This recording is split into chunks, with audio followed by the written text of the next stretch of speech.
investigadora en la sección de estudios de posgrado e investigación CEPI de la Escuela Superior de Ingeniería y Arquitectura, Unidad Tecamachalco del Instituto Politécnico Nacional México. Doctora en Arquitectura por el Conservatorio Nacional de Arts et Métiers de París, maestra en Ciencias de la especialidad de Arquitectura por el Instituto Politécnico Nacional, arquitecta por la Benemérita Universidad Autónoma de Puebla y especialista en Gestión Integral de Riesgos de Desastre por la Escuela de Administración Pública del Distrito Federal. Miembro del Sistema Nacional de Investigadores del CONACYT, nivel 1, ha dirigido y participado en diferentes investigaciones sobre experiencias mexicanas y francesas de reconstrucción post-desastres, patrimonio en riesgo, resiliencia y vulnerabilidad del hábitat de bajos recursos, metodologías participativas para la producción social del hábitat y para la regeneración de los grandes conjuntos habitacionales. En México y en el extranjero ha impartido diversos cursos en el ámbito de la arquitectura y el urbanismo de la historia de la construcción, patrimonio en riesgo, sustentabilidad, vivencia social y de metodología de investigación. Ha dirigido diversas tesis a nivel licenciatura, maestría y doctorado relacionadas con la vulnerabilidad urbano-arquitectónica del hábitat popular y de los grandes conjuntos de vivienda social, la sustentabilidad en la vivienda, la innovación tecnológica y el patrimonio en riesgo. Tiene diversas publicaciones nacionales e internacionales sobre reconstrucción post-desastres, industrialización de la arquitectura en México y Francia, regeneración de los grandes conjuntos habitacionales, vulnerabilidad de la vivienda y sobre resiliencia en la construcción integral del hábitat. Actualmente colabora en proyectos interinstitucionales de investigación, acción para la construcción y reconstrucción del hábitat en comunidades vulnerables física, económica y socialmente. Pues adelante, doctora. Muchas gracias, Katia, por la presentación y también muchas gracias a los organizadores de estas pláticas por la invitación. Y pues les comparto la presentación y también gracias a los asistentes por estar en un sábado aquí presentes. Les comparto y me dicen si se ve. Sí, sí, sí se ve. Ya en modo presentación, ¿verdad?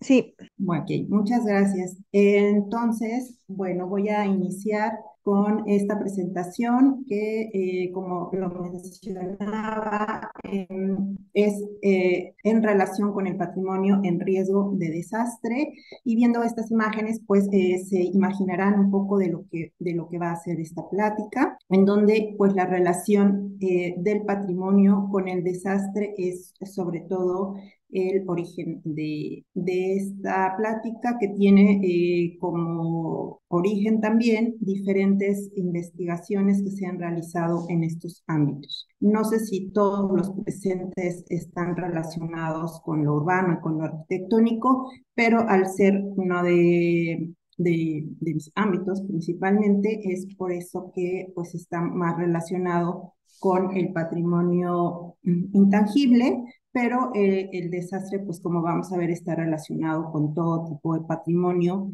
en todas sus escalas y en todas sus connotaciones, ¿no? A las que podamos aplicar dependiendo de nuestros quehaceres académicos o profesionales. Lo que les voy a presentar tiene que ver inicialmente con los conceptos que están dentro de esta comprensión actual del riesgo de desastre en su relación con el patrimonio, y finalmente terminaremos con algunas cuestiones que tienen que ver con la protección y prevención del patrimonio ante diferentes riesgos y desastres.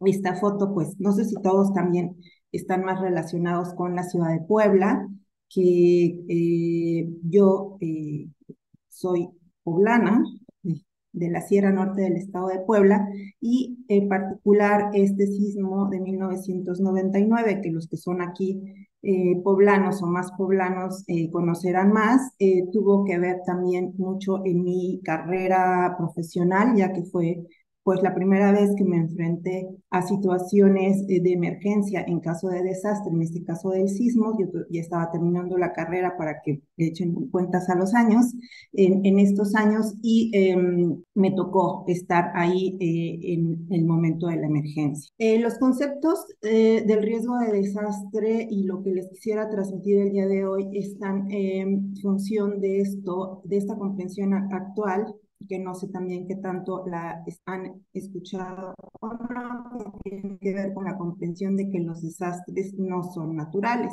Muchas veces hemos escuchado los desastres naturales en muchos ámbitos en las noticias, cuando hay situaciones de desastre o en diferentes medios, ¿no? Incluso en los académicos. Recientemente me tocó estar en las pláticas de la elaboración de diferentes documentos para la planeación urbana de la Ciudad de México, y estaban presentes instituciones de patrimonio, y esta cuestión de los desastres no son naturales no les era del todo familiar. Entonces, no sé ustedes qué tanto estén.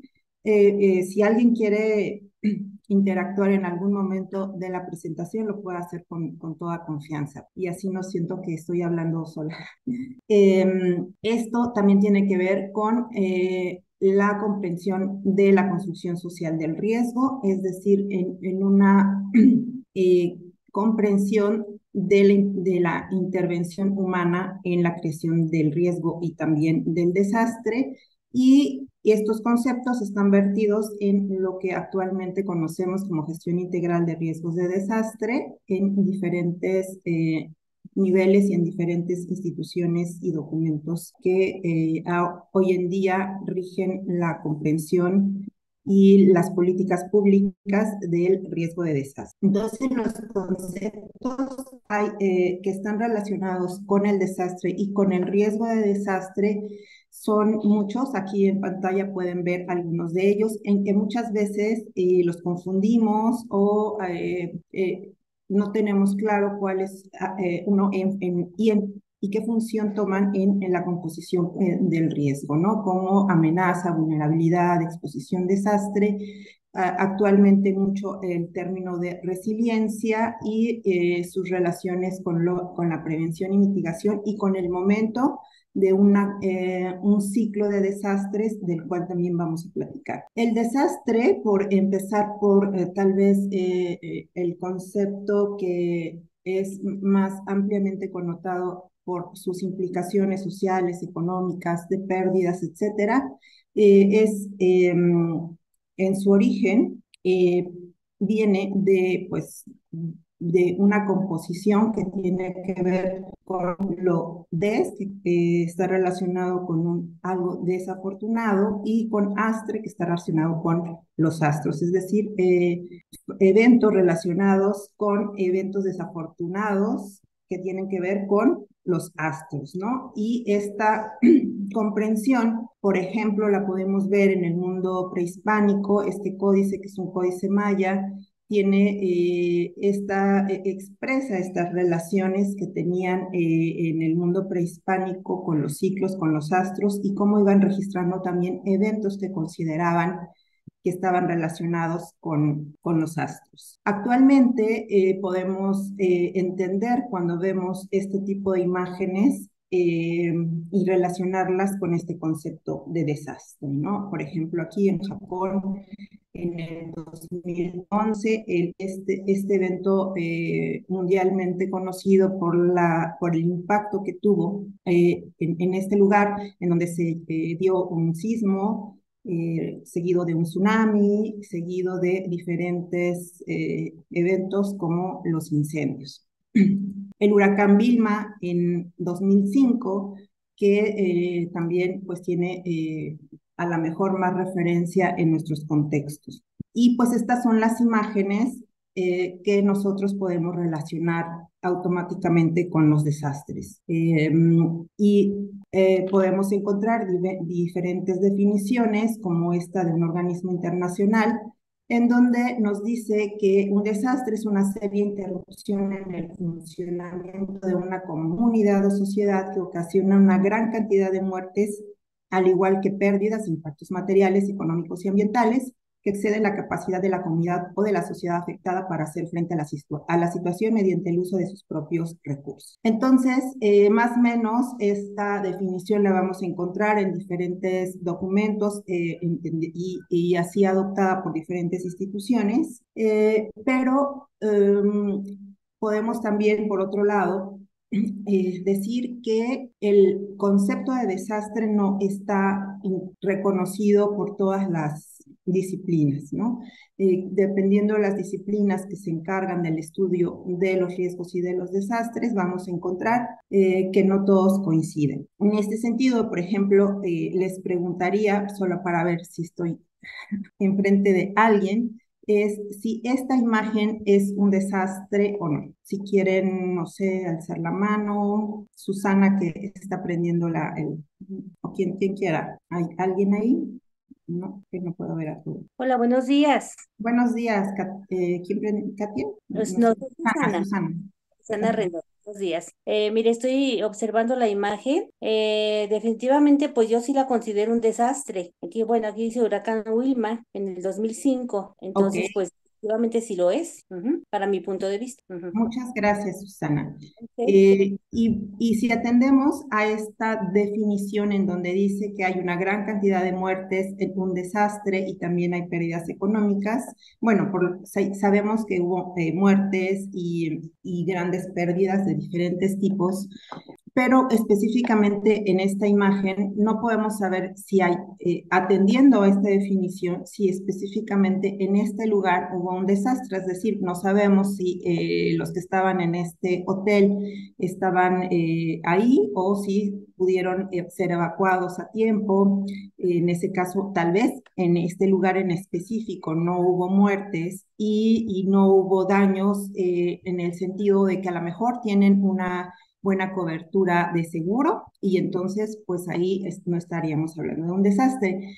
Recientemente estuve en un seminario de desastrólogos y entramos en una fuerte discusión precisamente con este comentario porque decían, bueno, es que si los antropólogos, por ejemplo, dicen que si no hay pérdidas humanas no podemos hablar de un desastre. Y ahí voy a lo que tiene que ver con el patrimonio, ¿no? Que es un poco el objeto de este seminario y en donde pues podemos ver qué pasa con el patrimonio. Si atendemos a estas definiciones internacionales consensuadas, podemos decir que pues aquí, en este caso, estamos hablando del Templo Mayor de hace bien poco tiempo, en donde la nave que cubre al Templo Mayor se desplomó y hubo serias afectaciones, aunque dicen que no son muy, muy graves. Entonces, en este caso, podríamos estar hablando de un desastre.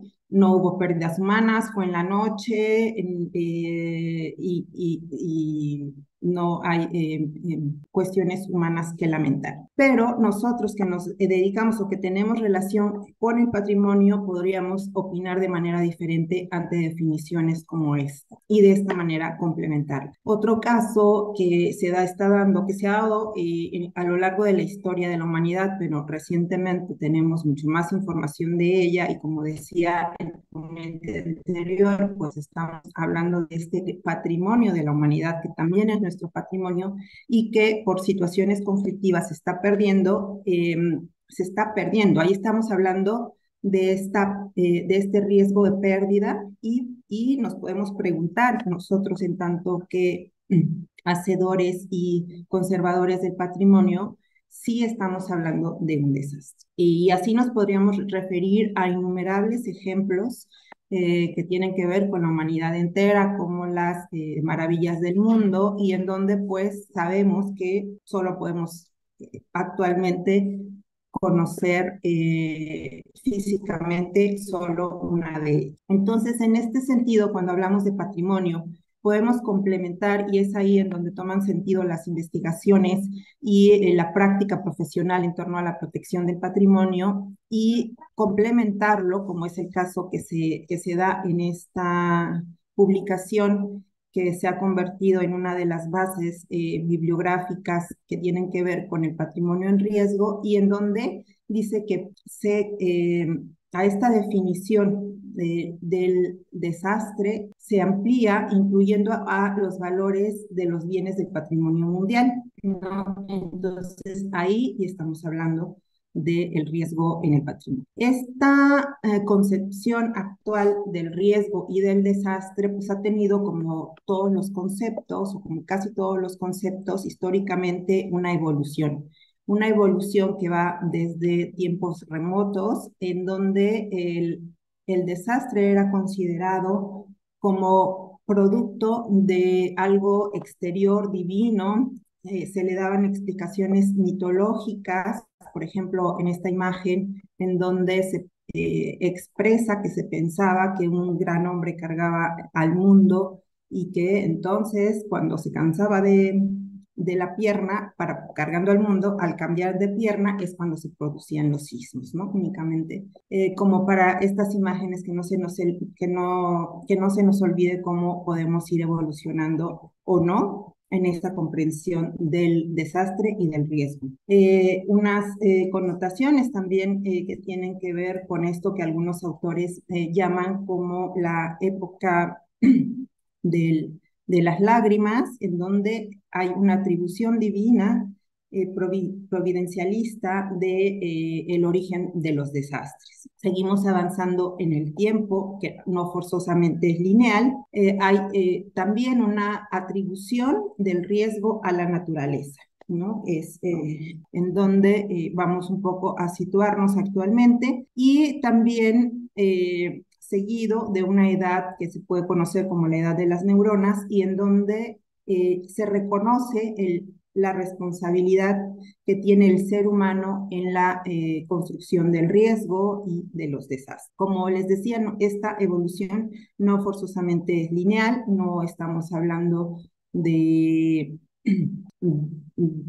tiempos definidos, aunque hay autores que sí lo hacen, porque pues actualmente podríamos pensar que estamos en esta parte, ¿no? ¿Por qué? Porque somos seres pensantes, evolucionados, etcétera, y no forzosamente. Hay toda esta connotación actual del poder de la naturaleza, de que cuando tenemos todo tipo de desastres que tienen que ver con diferentes fenómenos, incluso todavía se habla en algunas partes del mundo y en algunas legislaciones se reconocen a los desastres como actos de Dios, mucho más de la naturaleza, y en esto que se conoce como es el enfoque dominante, en donde hay una similitud del concepto de desastre con lo que es un fenómeno natural, como pueden ser los sismos, los huracanes, las guerras,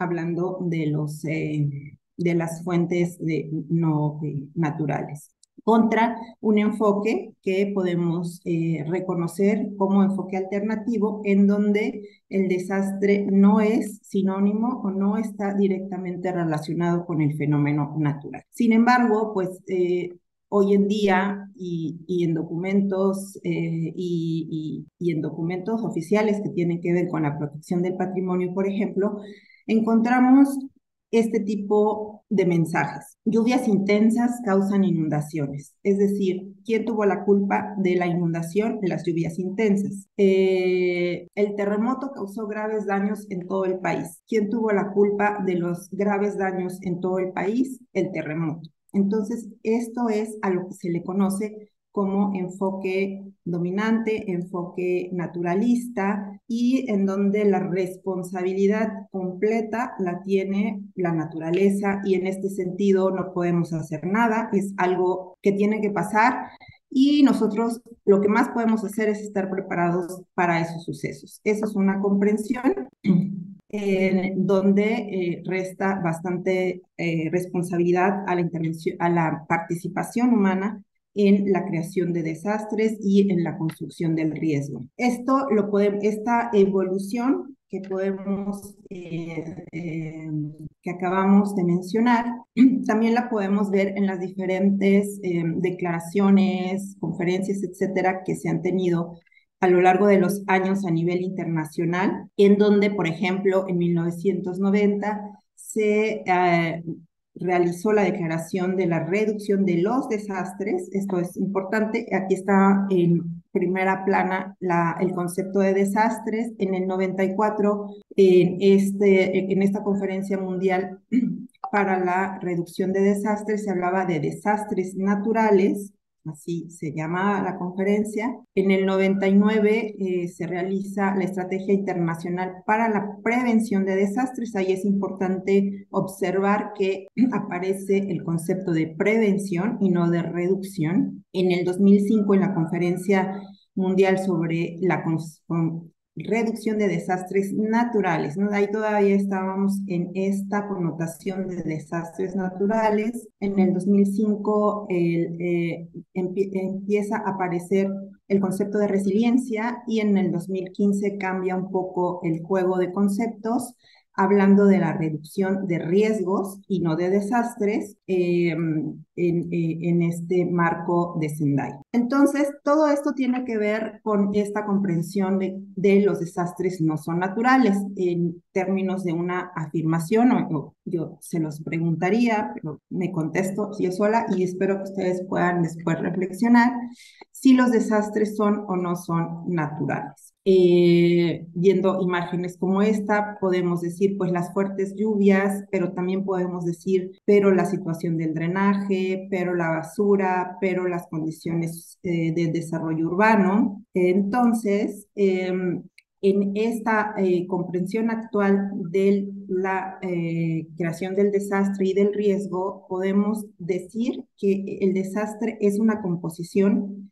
que involucra diferentes factores como la exposición, es decir, no es lo mismo estar en una cuenca que estar en lo alto de un cerro, en el caso de fenómenos como las lluvias, que en esta composición del desastre hay otro factor que se conoce como vulnerabilidad, es decir, hay esa propensión que tenemos a que algún ente externo nos afecte o no, y que esta vulnerabilidad es diferencial.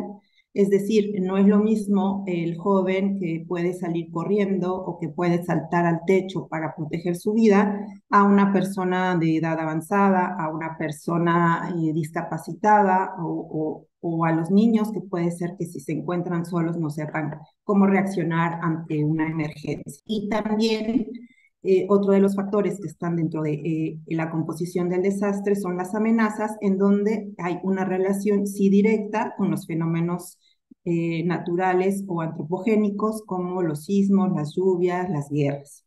Entonces, el desastre empieza a no ser esta condición divina, natural, que tiene que llegar y a la que no podemos hacer nada, sino una composición de diferentes factores frente a los que sí podemos hacer algo en nuestros diferentes quehaceres. Entonces, el desastre fundamentalmente es una composición de vulnerabilidad y de amenazas, y este proceso, sobre todo el de la vulnerabilidad, es un proceso históricamente construido. Es decir, no es tampoco una condición en un momento determinado, sino es algo que nosotros como sociedad vamos construyendo, acumulando riesgos y vulnerabilidades, y esto en diferentes tipos de sociedades y economías, ya que no es lo mismo, aunque afecta estos huracanes o cualquier tipo de desastre en una sociedad con una alta economía,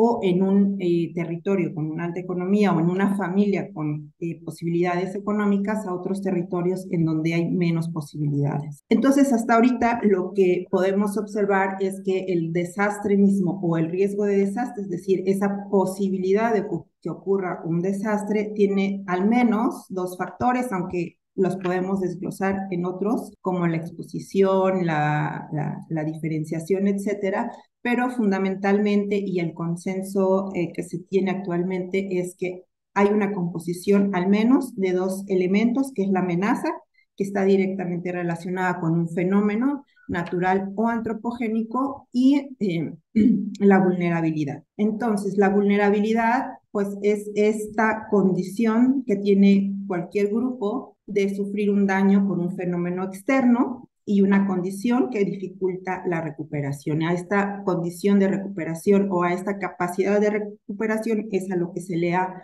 relacionado con el concepto de resiliencia. Esta vulnerabilidad se acumula y provoca situaciones de riesgo diferentes.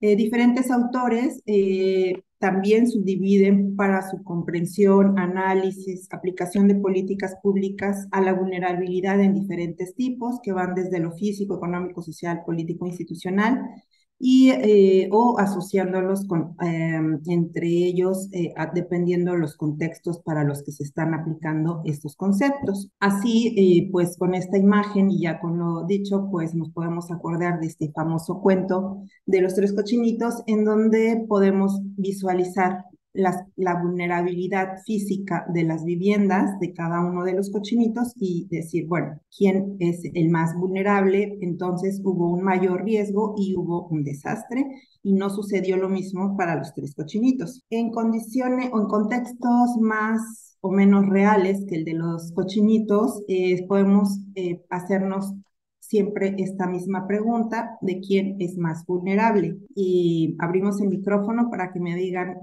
para saber si hasta ahora todo está claro. Viendo estas dos imágenes, son dos poblaciones distintas que las dos se localizan en la Ciudad de México. ¿Quién es más vulnerable? ¿Alguien que me quiera ayudar?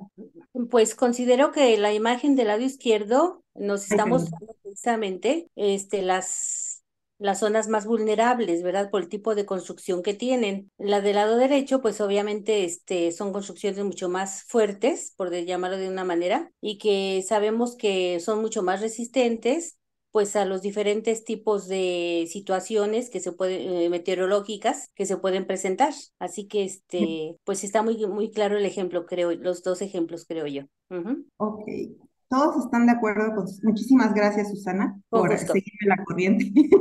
Este, Gusto. pero no sé si todos están de acuerdo con Susana. Estoy de Ri, acuerdo con Daniel, Susana también. Sí, el también, ejemplo es muchas muy gracias. claro de que la imagen de la izquierda, pues los materiales a simple vista se ve que es muy, muy, muy vulnerable a comparación de, pues ya casi que torres, rascacielos, que son más fuertes ante cualquier situación. Ok, dices ante cualquier situación, muchísimas gracias, Katia. Dices ante cualquier situación. Bueno, yo les voy a adelantar, no estoy de acuerdo ni con Susana ni con Katia. Yo creo que la respuesta a esto es a qué amenaza, porque lo que les venía comentando es que o sea, la probabilidad de que ocurra algo o el desastre, es decir, un hecho, un riesgo ya consumado, tiene que ver con dos componentes principalmente, que es la amenaza y la vulnerabilidad. Entonces, la respuesta es no hay que irse con la finta. Sí son viviendas muy vulnerables, pero habría que ver a qué amenazas. Es decir, por ejemplo, si hay una inundación, evidentemente la imagen de la izquierda es mucho más vulnerable, es decir, a la lluvia intensa, que sería la amenaza, esta imagen sería, este territorio sería mucho más vulnerable, cosa que no les pasaría nada en estos grandes edificios, aunque también puede ser, ¿no? Pero en mucha menos magnitud. Sin embargo, si estamos hablando, por ejemplo, de un evento como un atentado terrorista, cosa que México afortunadamente no es una de las grandes amenazas que tenemos, pero si pusiéramos la imagen de Nueva York, por ejemplo, debería poner esa, donde las torres, imagínense que en lugar de esta imagen de Reforma del lado derecho hubiera puesto la imagen de las Torres Gemelas en Nueva York.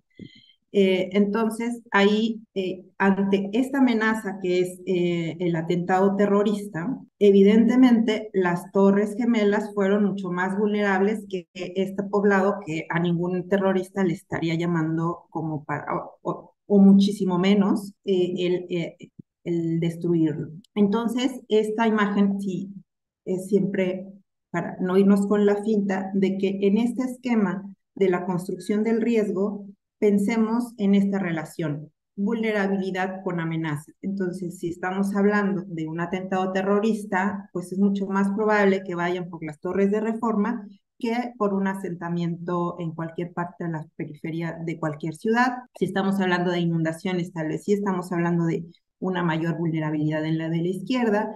En el caso de un sismo, sería una cuestión de un análisis más profundo. En el caso de un sismo, yo creo que la vulnerabilidad de la imagen izquierda es es muy poco probable que haya pérdidas humanas, aunque sí pérdidas de sus viviendas. En el caso de la derecha, hemos visto que estas torres también resisten bastante bien a los sismos, pero no así a otro tipo de riesgos que se pueden encadenar con los sismos, ¿no? Por ejemplo, si en el momento del sismo ocurre algún incendio, el salir de aquí es una calamidad. El entrar, en el caso de situación, en el momento de la emergencia, cuando sucede un sismo, por ejemplo, con fuertes afectaciones, a estas grandes torres dicen que ni lo sienten los que han estado ahí al momento, pero lo que sucede es que después las viviendas que están abajo o los edificios que están abajo, que sí fueron afectados, tienen serios problemas para que los servicios de emergencia puedan acceder. Entonces ahí también estamos hablando de vulnerabilidades que tienen que ver con la condición urbana. Entonces, la respuesta correcta creo que sería, a reserva de poderlo discutir ampliamente, es a qué amenaza. Y así, pues, volvemos a remarcar que la vulnerabilidad es un proceso complejo, socialmente construido a partir de condiciones históricas y que nos pueden ayudar a construir riesgos o a deconstruirlos también. Hablando de la vulnerabilidad sísmica, porque les decía que no sé si todos los que están presentes son o están relacionados con la arquitectura y el urbanismo, pero podemos hablar de vulnerabilidades sociales, de vulnerabilidades normativas, de vulnerabilidades institucionales, pero como para que no se nos olvide este concepto de vulnerabilidad, en el caso del riesgo sísmico, pues es muy palpable esto que sucedió tanto en los grandes sismos, por los más referenciados, el del 85, que tiene que ver con estas imágenes, o más recientemente los sismos de 2017, en donde la vulnerabilidad física fue cristalizada, ¿no? La podemos ya visualizar ampliamente y en donde también la vulnerabilidad institucional normativa se pudo también ahí dejar al descubierto. Eso en cuanto al concepto de vulnerabilidad. El otro concepto de amenaza es, entonces, para que quede claro, el que está relacionado directamente con el fenómeno ya sea natural o creado por el hombre, como en el caso de las guerras o los atentados o otros que vamos a ver a continuación. Esta amenaza es esa posibilidad de que suceda ese fenómeno.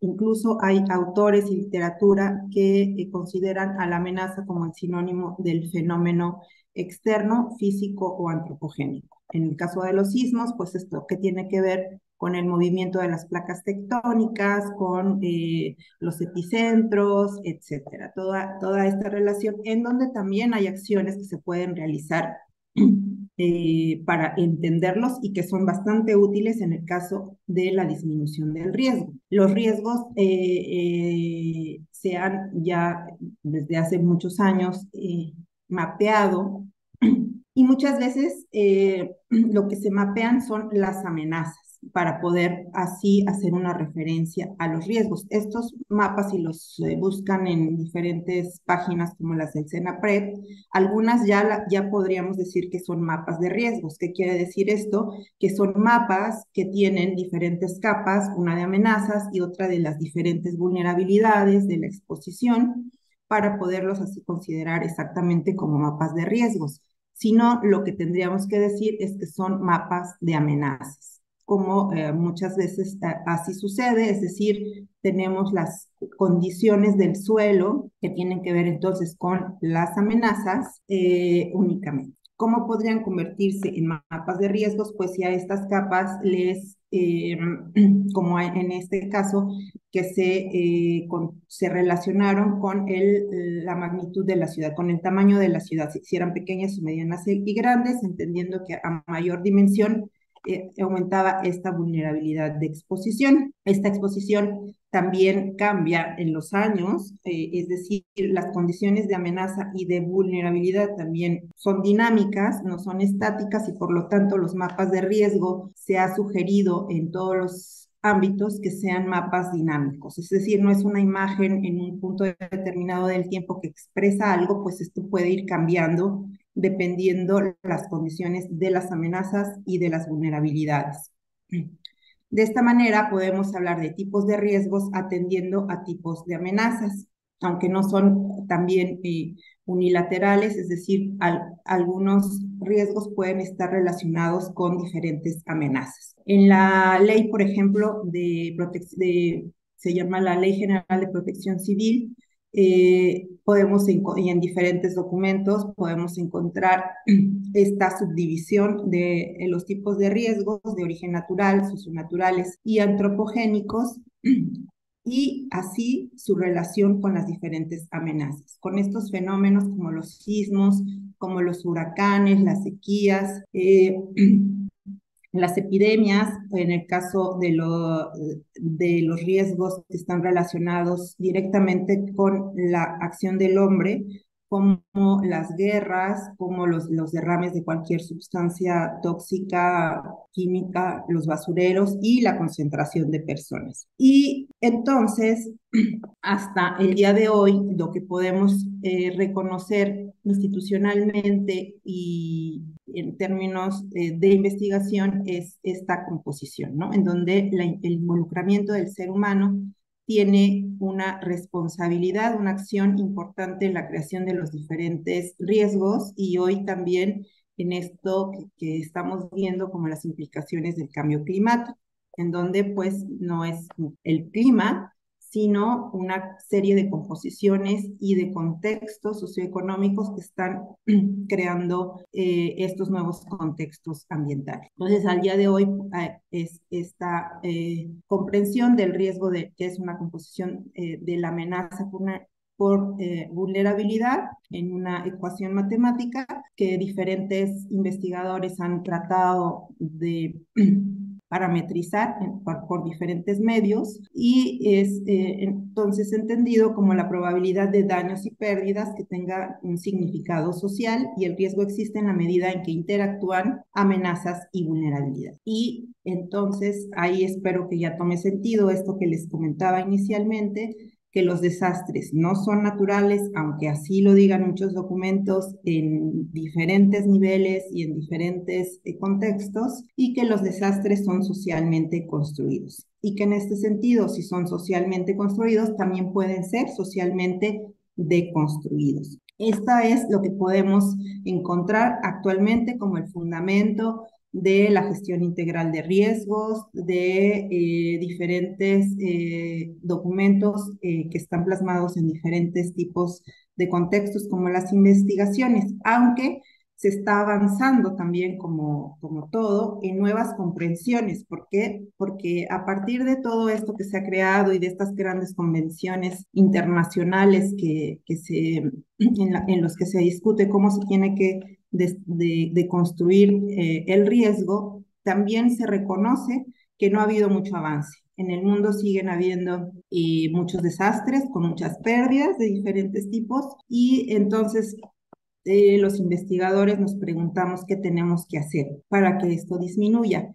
Muchos de los investigadores dicen, pues lo que hay que hacer es no echarle la culpa completa tampoco al ser humano, así como en la etapa naturalista se le echaba toda la culpa a la naturaleza, hoy en día le echamos toda la culpa al ser humano. Hay algunos investigadores actualmente que están más relacionados con la antropología que dicen que tenemos que adoptar un enfoque socioecológico, es decir, en donde hay una responsabilidad de la naturaleza y del ser humano. Muchos otros no lo aceptan porque dicen que es volver a esta etapa, a estas etapas del mundo anterior, pero que tal vez puede ser un marco epistemológico que nos ayuda en este entendimiento del riesgo en el caso del patrimonio. No lo puse ya como una diapositiva como tal, porque me parece que todavía no está lo suficientemente discutido como para poderlo presentar. Lo que sí, en lo que hemos avanzado y en lo que yo personalmente, con una investigadora que recientemente llegó a hacer su estancia postdoctoral con nosotros, es en este involucramiento de una nueva variable en esta relación de amenaza con vulnerabilidad, que es el valor del patrimonio. Es decir, cómo entendemos esto de la gestión del riesgo de desastres actual, de la construcción social del riesgo aplicado al patrimonio. Hay muchos documentos también a nivel internacional y nacional, no tantos, que hablan de esta nueva variable en las relaciones del riesgo. Por hablar del patrimonio reconocido como patrimonio de la humanidad, pero no únicamente estas ecuaciones involucran a esta relación con el patrimonio internacional, sino a todos los tipos de patrimonio. Y para visualizar esta de las relaciones de la amenaza con la vulnerabilidad, pues entonces aquí tenemos algunos ejemplos conocidos internacionalmente por sus características patrimoniales, por sus características históricas, turísticas y demás, como es la erupción del Vesubio, que en estos años iniciales después de Cristo tuvo fuertes afectaciones, aunque ha habido más erupciones hasta el siglo XX que han seguido afectando el patrimonio o los vestigios que quedan. Pues aquí estamos hablando de la amenaza de la erupción volcánica. En el caso de los sismos, estamos hablando de la amenaza sísmica para la construcción del riesgo sísmico que ha afectado los diferentes patrimonios. En las imágenes podemos visualizar las características del patrimonio que se perdieron, parcial o totalmente, y esta relación con las amenazas. En este caso, con la amenaza sísmica, en el caso de sismos tendríamos que desarrollar un catálogo impresionante. En el caso de fuertes lluvias, dadas las condiciones territoriales específicas, como es el caso de Venecia, que muchas veces se ha inundado, podemos reconocer pues esta amenaza de las fuertes lluvias, de las condiciones geográficas, pero también hay otras condiciones como es la concentración que ya todos conocemos que sucede en Venecia y que hoy en día es mucho más estudiada que las mismas inundaciones, y en este caso podemos estar hablando de un encadenamiento de desastre, o algunos otros autores le podrían referir como una coyuntura desastrosa, es decir, en donde diferentes amenazas confluyen en un contexto y en un momento determinado. En el caso de los conflictos armados, se ha tenido mucha destrucción, como lo presentaba en las primeras imágenes, y en donde también se han optado por estrategias actuales, digitales, de reconstrucción del patrimonio, que están basadas en el conocimiento del patrimonio. Es decir, que no podríamos tener la reconstrucción virtual de algo si no se tuvo la plena identificación, catalogación y todo el registro detallado de lo que fue ese patrimonio para poderlo reconstruir por diferentes medios, y actualmente existen muchos. La concentración de personas también está reconocida como una amenaza, sobre todo en el caso ya del patrimonio, es decir, como este fenómeno externo antropogénico que crea problemas al patrimonio, problemas que van desde el deterioro mínimo hasta la destrucción total, ¿no? Y que también se tienen que generar acciones en ese sentido. Entonces, en esta composición en donde esta otra variable del patrimonio entra en juego con las amenazas y con las vulnerabilidades, está reconocida desde la Convención del Patrimonio Mundial, en donde se reconoce que el valor del patrimonio tiene que ser así reconocido para reducir los efectos de los desastres. Los desastres tienen valores y que estos no son solamente las vidas de las personas, ¿no? Como es la definición que les mostraba de los organismos internacionales, sino también se pueden perder, en el caso de desastres, documentos, colecciones, información propia de los mismos bienes muebles o inmuebles, y que estos también pueden afectar a la economía, porque muchos de este patrimonio, ustedes lo saben mejor, que está relacionado con fuentes económicas como el turismo, y que entonces al haber un evento desastroso hay mucha pérdida económica y los medios de vida de la población, que también entonces van a afectar a los que no están directamente relacionados con cualquier tipo de patrimonio. Los distintos tipos de patrimonio cultural, como todos, ¿no? Desde los monumentos hasta los conjuntos, están en este circuito, o deberían estar en este circuito de la gestión del riesgo de desastres. Estas necesidades están determinadas por la naturaleza de cada tipo de patrimonio, según su escala y carácter. En esto, pues, entendemos que todo el patrimonio está involucrado, el material, el inmaterial, el mueble, el inmueble, el habitado y el no habitado, y el protegido y no protegido. Aquí es bien importante esto porque mucho del patrimonio no está protegido y eso ya genera en sí una vulnerabilidad. En este estudio actual que se está haciendo del riesgo de desastre del patrimonio, también entendemos que el riesgo de desastre corresponde a un ciclo que puede ser cíclico o no, pero no lineal, en donde existen diferentes momentos que van desde el antes, durante y después del desastre. O sea, el desastre entendido como ese momento puntual, que tiene una fecha y una hora determinada o un periodo de tiempo determinado en donde se crea la situación de emergencia, pero que hay un antes en donde se generan condiciones en favor o en contra de lo que puede suceder en el desastre mismo y después en el momento de la recuperación de los daños. Entonces, en este ciclo que corresponde al ciclo general del riesgo de desastre para cualquier tipo de contexto urbano, de contexto arquitectónico, cultural, el patrimonio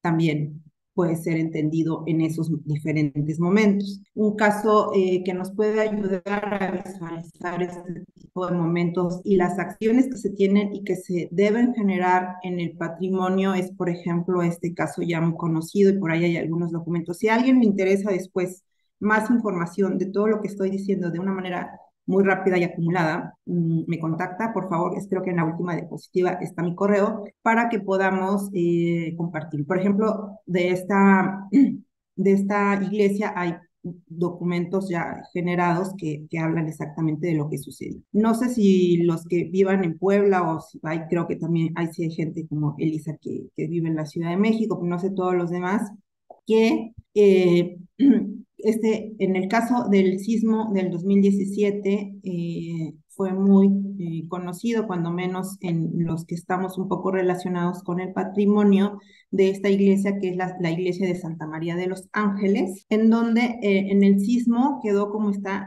la foto izquierda, ¿no? O sea, es decir, fuertes daños en la cúpula, pero no sé, pero estaba ahí, medio en pie, ¿no? ¿Y qué pasó después? No sé si 2 o cuánto tiempo exactamente después, pero no fue inmediatamente, la cúpula se desplomó. Eso que nos dice que que no solamente estamos hablando de lo que tenemos que hacer en el momento mismo, sino también después, y que esto puede generar graves daños y pérdidas humanas. Aquí afortunadamente no se murió nadie por la hora en la que se desplomó, pero pudo haber sido realmente, en términos de pérdidas de vidas humanas, algo catastrófico. Para ilustrar esta cuestión de los diferentes momentos del desastre.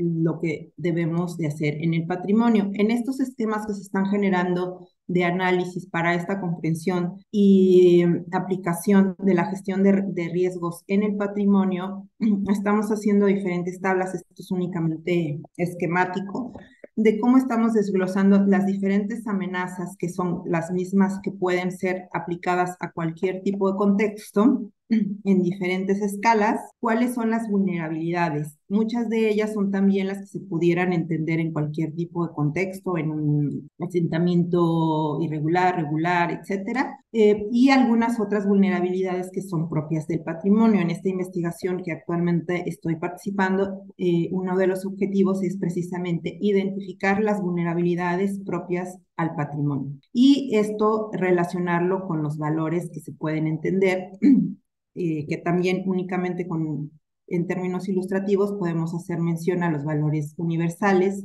pero no precisamente son los que pueden estar relacionados con patrimonios que no están, por ejemplo, reconocidos en escalas muy locales. Entonces, en estos diferentes ciclos nos podemos hacer diferentes preguntas que tienen que ver directamente, y es en lo que estamos trabajando a partir de los documentos que ya existen, de las preguntas que se tienen que hacer en cada una de estas fases para poder ir construyendo un documento que ayude a la prevención y al mejor entendimiento de los riesgos en el patrimonio. Desde, por ejemplo, en el antes del desastre, identificar qué es lo que se puede perder, cuál es el estado de conservación del patrimonio, cómo prevenir en el momento de la emergencia, que es la parte de abajo, no sé si ven el cursor, cómo prepararse, intervenir en la emergencia, algo que en el caso del patrimonio, los diferentes eventos que han ocurrido nos muestra que es muy importante, porque muchas veces es en este momento en donde se pierden cosas que se pudieron rescatar. ¿No? Llega y, por ejemplo, si tenemos el caso clásico, ¿no? El ejemplo clásico que tenemos, por ejemplo, bien mueble, en caso de incendio y llegan los bomberos, pues a darle con todo a apagar el incendio, pero nadie está pensando en ese valor del bien mueble, una pintura, por ejemplo, ¿no? Entonces, ahí si no hay una interrelación de actores de diferentes instancias, pues normalmente pueden apagar el fuego, pero puede perder en esta intervención algo con mucho valor patrimonial. En el después del desastre, nos podemos preguntar, por ejemplo, cómo rehabilitarlo ya en un momento muy posterior al momento de emergencia. Por ejemplo, en el caso de los sismos del 2017, ya llevamos ¿cuántos años? 17, 18, 19, 20, 26 años, pues acaban de cumplir, y innumerables bienes se encuentran todavía en estado de emergencia, ¿no? Es decir, no han sido intervenidos y siguen cerrados. Hay muchos inmuebles que se encuentran todavía cerrados porque no ha habido ningún tipo de acción para su restauración y rehabilitación.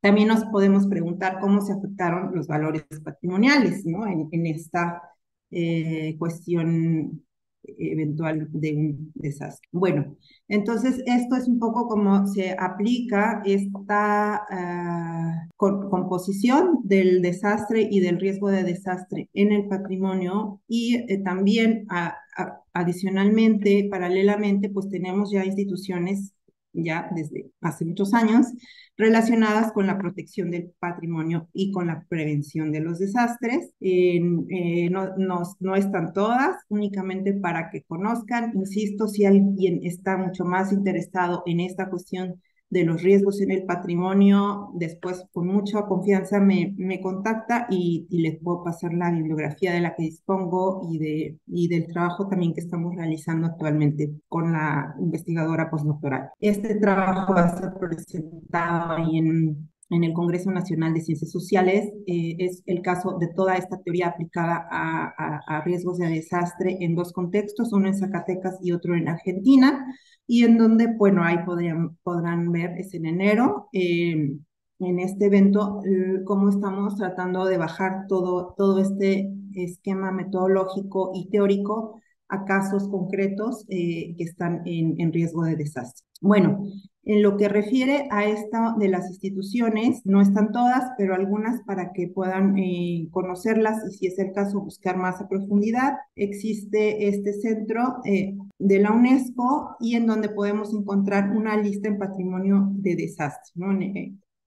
Está súper bien este sitio, está mapeado por puntos y con bastante información de cada uno de los sitios que están en esta lista de patrimonio en riesgo a nivel internacional. En esta página, por ejemplo, podemos encontrar, puse algunos ejemplos que me llamaron la atención y que relacionan este contexto conceptual que les mencioné, como es el caso de Venezuela, en donde existe un grave deterioro de los materiales y que lo están relacionando con la falta de gestión, es decir, con la vulnerabilidad institucional y con la falta de programas que integren, que es otra de las vulnerabilidades que hemos detectado específicamente para el patrimonio, que es esta falta de integración entre diferentes instituciones que protejan al patrimonio. Es decir, por un lado tenemos a Protección Civil, por otro a la Secretaría de Riesgos, por otro al INAH, por otro así, ¿no? Entonces, y no hay estas relaciones entre ellos. Estos sitios que hoy cada día son más mencionados por las situaciones de guerra que existen en diferentes países y en los cuales se está perdiendo muchísimo patrimonio,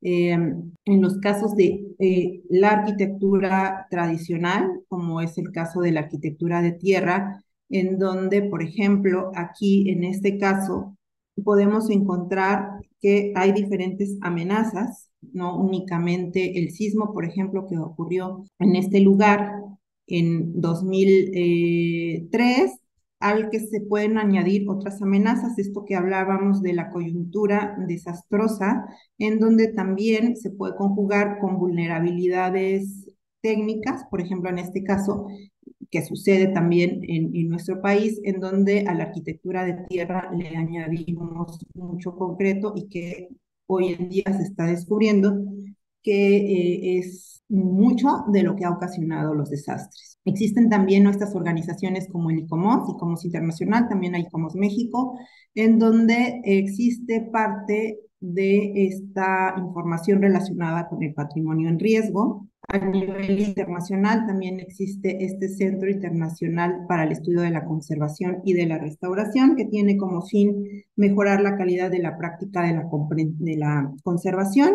y algunos otros también encargados de la parte del patrimonio natural. En estos documentos internacionales podemos encontrar información que, más allá de la información del bien o del conjunto al que está haciendo referencia por ser, por ejemplo, patrimonio mundial, nos habla también, y podemos conocer a partir de estos documentos, las acciones que se están llevando a cabo en la reducción de vulnerabilidades, que si los que sean aquí arquitectos, ingenieros, antropólogos, es en donde podemos, yo considero, tener más incidencia, ¿no? En esta reducción de vulnerabilidades. Los biólogos, que se encargan de los fenómenos en sí, pueden darnos información para que en conjunto se pueda disminuir el riesgo. Por ejemplo, en este caso de Filipinas, en donde la existencia de riesgo sísmico, volcánico, aunado a los diferentes incendios que se ocasionan en estos momentos,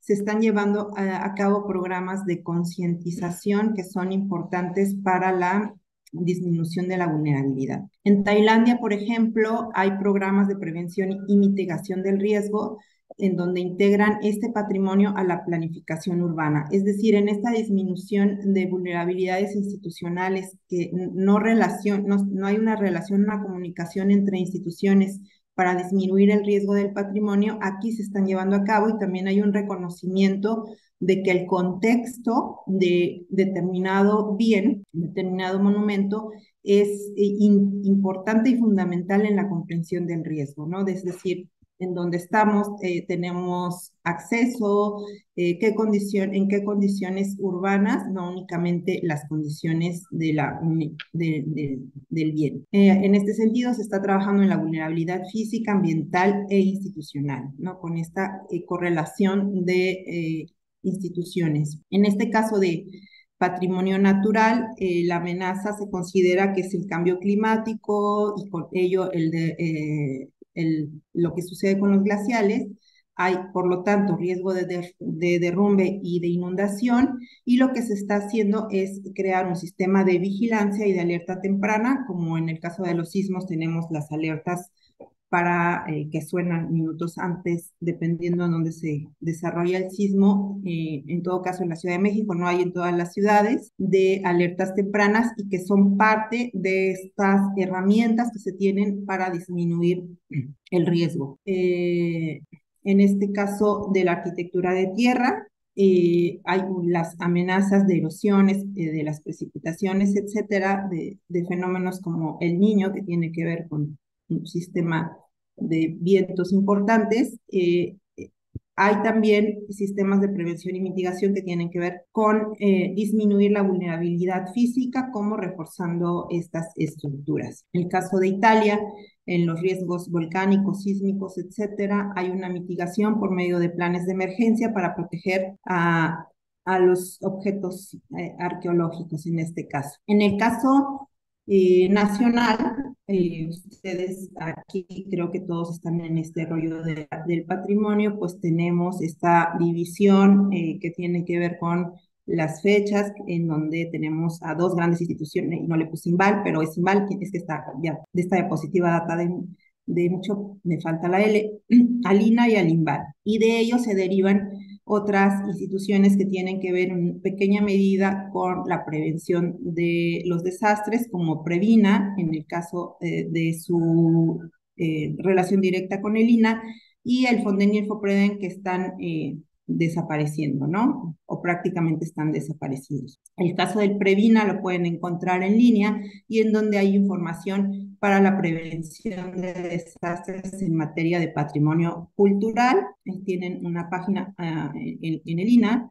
Hay ICOMOS México, en donde también hay un grupo que se llama Patrimonio en Riesgo, y en donde se discuten estas cuestiones que tienen que ver con la protección del patrimonio directamente relacionado con los riesgos. De todos estos documentos que se han gestado en ICOMOS Internacional, y se han creado estos reportes de patrimonio en riesgo, en esta edición del 2016 al 2019 hay un capítulo México, en donde pueden encontrar que se ha subdividido este capítulo en el impacto que tienen las diferentes amenazas en el patrimonio cultural.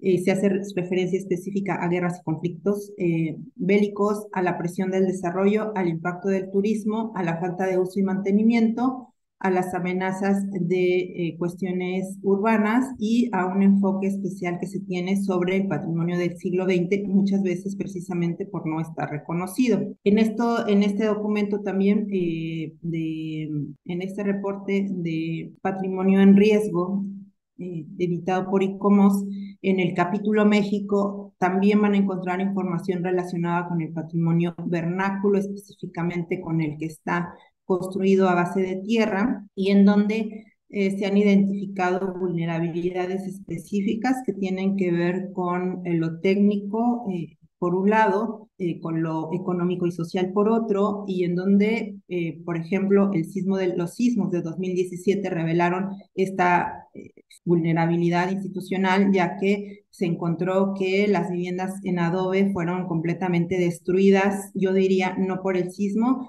sino por el concreto y la manera en cómo se colocó años antes de este sismo. Eso es también un caso que se podría discutir ampliamente. En estos mismos sismos del 2017 encontramos destrucción de lo que se podría haber llamado un patrimonio tradicional, pero que la cantidad de concreto hizo que no resistiera lo que quedaba de otros tiempos. Y para ir concluyendo, todo esto está encaminado a la prevención y mitigación del riesgo de desastre en el patrimonio, y en donde pues una primera herramienta muy importante es tener la información para identificar y para poder documentar toda la información que se tiene en relación con las amenazas y con las vulnerabilidades.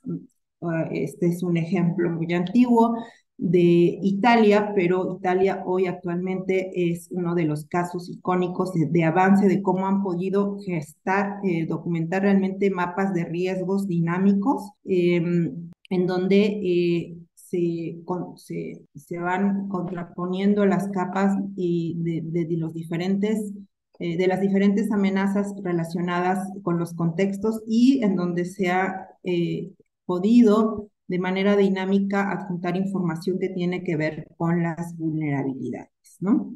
Entonces, si ponen por ahí en Google mapa de riesgos Italia, va a aparecer una cosa espectacular. No le puse porque no lo pude bajar rápidamente porque es sumamente pesado.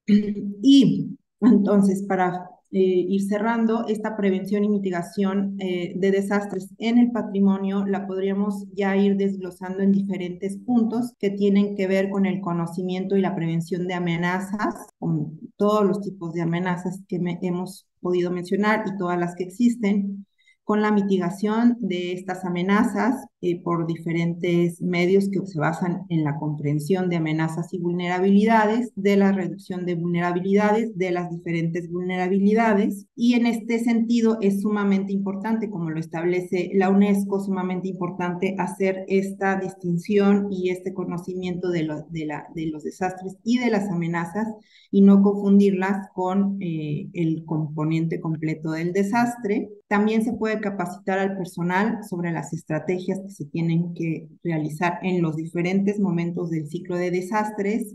Aprovechar las capacidades y el conocimiento local es una de las variables que actualmente se están trabajando muchísimo en la cuestión del patrimonio y que antes creo que eran casi irreconocibles, es decir, en el caso de cualquier desastre llegan los especialistas del INAH para decidir y por otro lado llegan los especialistas de protección civil para decir que se tiene que derrumbar el edificio, etcétera, etcétera, y no se han aprovechado estas capacidades que tiene y el conocimiento local que se tienen en muchos territorios para hacer frente a diversas situaciones en los diferentes momentos, desde la prevención, el momento de emergencia, hasta el después, la recuperación. También se tienen que coordinar los diferentes sistemas de gestión en las diferentes escalas que tengan que ver con el patrimonio, también en sus diferentes escalas, y documentar detalladamente el patrimonio y sus vulnerabilidades. Entonces, me parece que con esto terminamos. Este es mi correo institucional, en donde me pueden contactar y si requieren mayor información de lo que les dije o de la investigación que estamos realizando. Muchísimas gracias. No sé exactamente cuánto tiempo tenía, pero creo que tenemos hasta las 2, ¿verdad? Pero supongo que hay un poco de tiempo para preguntas. Así es, doctora, tenemos hasta las 2, así que si alguien tiene alguna duda, comentario, pues es momento de hacer. O ya se fueron a comer y no invitaron. Creo que Lisa va a decir algo, Lisa. Hola, Ale, Buenas, gusto escucharte. a ver. Ay, sí, perdón, ¿sí me escucha? No, no, Sí, Sí, perfecto, Elisa. Muchas gracias, público reconocido. Yo tendría algunas preguntas. Por ejemplo, hablaste de esta cuestión del turismo cultural, que se me hace muy interesante. Por ahí yo anoté una pregunta, pero conforme ibas explicando me quedó más claro. Pero, ¿habría alguna propuesta de cómo se podría gestionar precisamente al turismo cultural? O sea, sobre todo porque se ha detectado ya como una amenaza, ¿no? O como un riesgo de desastre. O sea, ¿hay alguna propuesta con respecto a cómo gestionar esta amenaza? Yo creo que sí, en el mundo hay bastantes iniciativas de la disminución del riesgo, ¿no? El caso, por ejemplo, de Machu Picchu, en donde ya era algo que se les había salido de las manos y estas fotos que salían ahí como peregrinaciones en la zona arqueológica, y que hoy en día lo están gestionando a manera de que sea racional, ¿no? El turismo que sigue siendo bastante, pero que no llegue todo así y que entre todo al mismo tiempo, sino que vaya siendo gradual, hay todo este sistema de citas, etcétera. Hay otras iniciativas, por ejemplo, de la parte del turismo, de turismos alternativos, no de masas, turismo sustentable, turismo comunitario, porque otra de las cuestiones, otro de los factores que entran en estas ecuaciones es qué sucede con las comunidades en donde hay ese patrimonio que genera una gran cantidad de turismo y que las comunidades, lejos de verse beneficiadas, se ven desplazadas por cuestiones de gentrificación, etc. Entonces, en este sentido, pues también se han generado alternativas que tienen que ver con otros tipos de turismo que no sean tan invasivos como el turismo de masas, como esto del turismo sustentable, que tiene que ver con cuestiones económicas, sociales y ambientales involucradas, con el turismo comunitario, que tiene que ver con la gestión el involucramiento de las comunidades que tienen ese patrimonio geográficamente hablando y que puedan también intervenir tanto en el cuidado como en el beneficio que pueden obtener de esas relaciones, ¿no?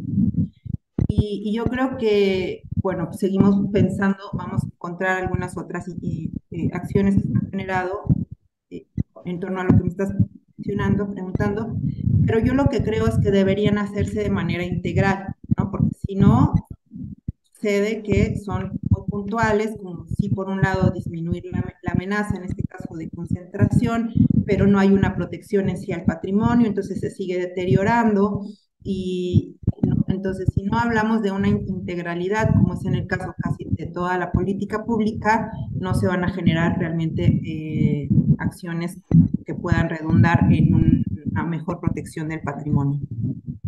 Claro, sobre todo, por ejemplo, porque algunos de estos bienes inmuebles luego se restauran, ¿no? O sea, con materiales, por ejemplo, el concreto, ¿no? Que eso, bueno, se ha convertido en una problemática mayor, porque luego son materiales que no son compatibles con los sistemas tradicionales. Entonces, también no sé si se toman actualmente estos parámetros de gestión de riesgo, este desastre, como dentro de una normativa, ya sea para, no sé, nuevas construcciones o para, pues ahora sí que para proyectos de intervención y conservación, restauración de inmuebles. Pues cuando menos en México, que yo sepa, el momento está en esta fuerte discusión de cómo garantizar una mejor condición de los bienes inmuebles, en este caso, en el caso de la utilización del concreto. Yo creo que ya hay avances, por ejemplo, en el caso del adobe, que también hay una corriente en pro y en contra de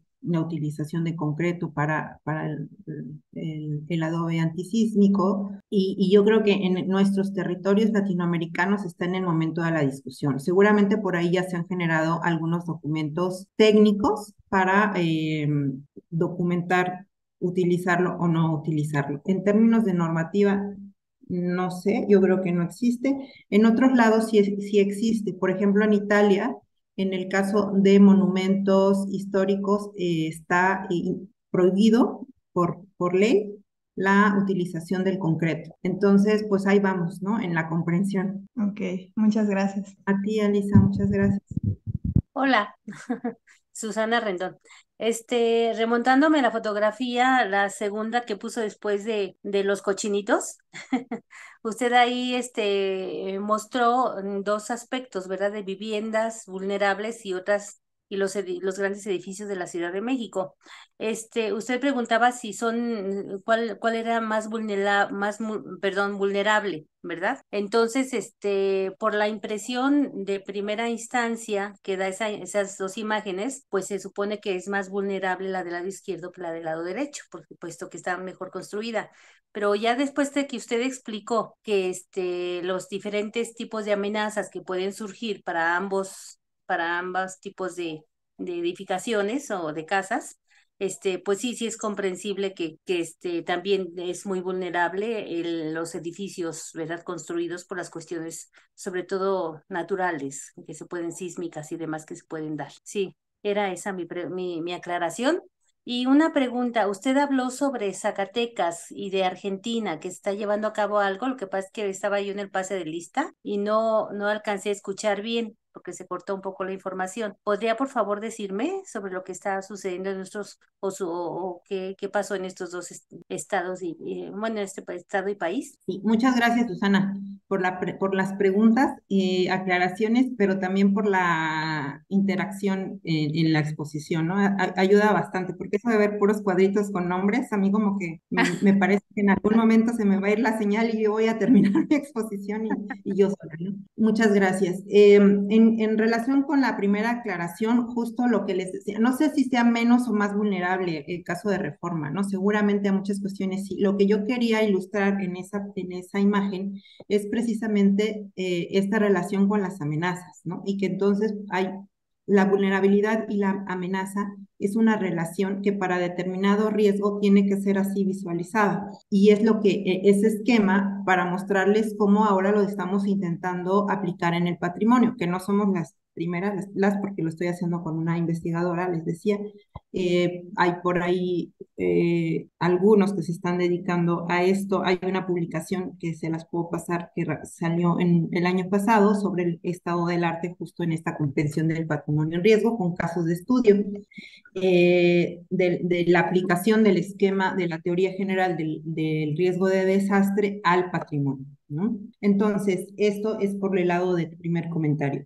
En el segundo, lo que les estaba diciendo en el caso de Zacatecas y de Argentina es que tengo una investigadora, tengo porque está a mi cargo una investigadora postdoctoral de CONACYT que llegó el año pasado a trabajar con nosotros en el Politécnico y que llegó precisamente por esto, porque supo que yo trabajaba en esas cuestiones de patrimonio en riesgo y ella estaba tratando de aplicar estos esquemas al caso de Zacatecas, en donde hay diferentes riesgos que tienen que ver inicialmente con las minas que ya fueron casi completamente extraídas y que quedaron cavidades que están ocasionando diferentes tipos de riesgos y otro tipo de riesgos que existen en Argentina, que en algunos casos con las amenazas son parecidos, pero que las cuestiones contextuales son diferentes. Lo que les decía es que esta investigación está en curso y que los primeros resultados los tenemos que presentar en el Consejo Nacional de Ciencias Sociales, que está organizando diferentes sesiones en relación con el patrimonio, no con el patrimonio en riesgo, con el riesgo en general. Y nosotros tenemos una participación, nosotras tenemos una participación en el panel de patrimonio en riesgo que se va a llevar a cabo en enero y en donde vamos a aplicar todo este contexto general y conceptual teórico que les acabo de comentar a los casos de Zacatecas y un caso en Argentina que está desarrollando esta investigadora. Pero pues está en proceso, por eso no lo presentamos el día de hoy. Eso es, muy bien. Gracias. Fíjese usted que precisamente en la ciudad de Zacatecas está una mina llamada El Edén, la cual, pues efectivamente ya fue extraído prácticamente todo el material de plata, ¿verdad? Los minerales de plata y de oro y otros más que extrajeron de allí. Y ahora es un punto de atracción turística muy importante, ya que ahí en esa mina, se ha convertido en un museo en la parte interior y también anteriormente les llamábamos discotecas, ahora se les llama antros, ¿no? Pero está muy bien adecuada para una discoteca. Llegan los turistas a un punto en el cual van a ingresar y los organizadores les entregan su casco, ¿verdad? Para que estén protegidos y de esa manera abordan un tren que los lleva directamente. Son aproximadamente 600 o 700 metros hacia el fondo de la cueva, por decirlo así, de la mina, y llegan a un socavón, en el cual ese socavón está adecuado precisamente para hacer una discoteca con todos los implementos que ello implica, pero eso es en un lado. Y en el otro lado se hace un recorrido también largo, ¿verdad?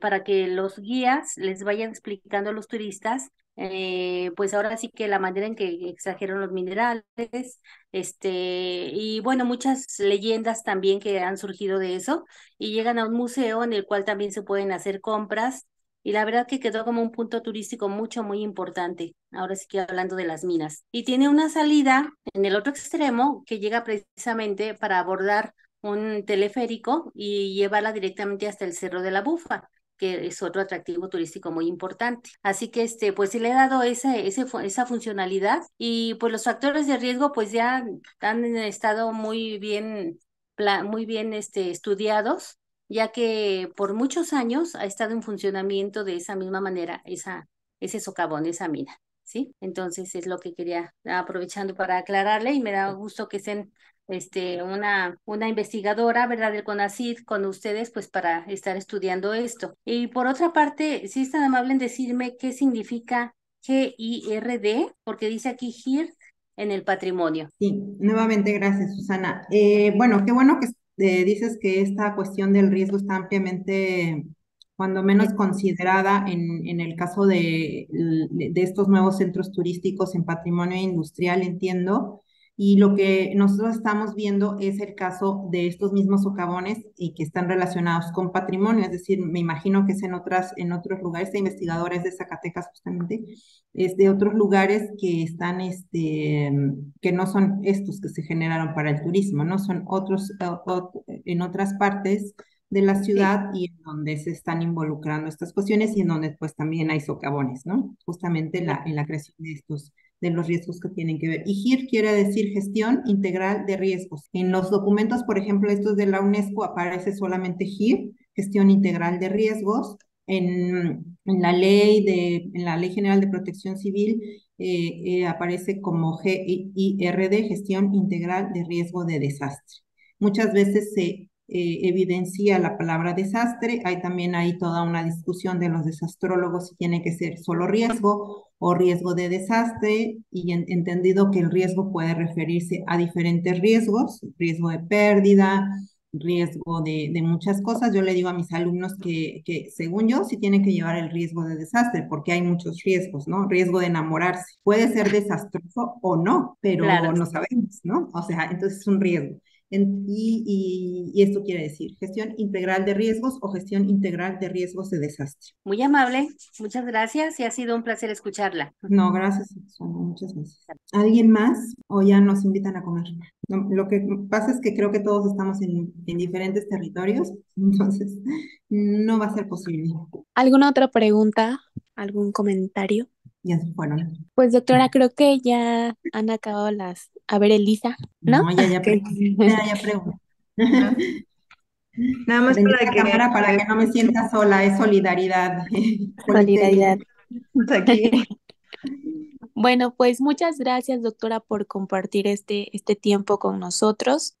Súper interesante el tema. También aclarar que nos vamos con la finta, como Susana, nos vamos con la finta en las imágenes, pero justo ya cuando nos da la explicación, definitivamente hay que ver amenaza, ¿no? Ante qué es la amenaza y todo eso.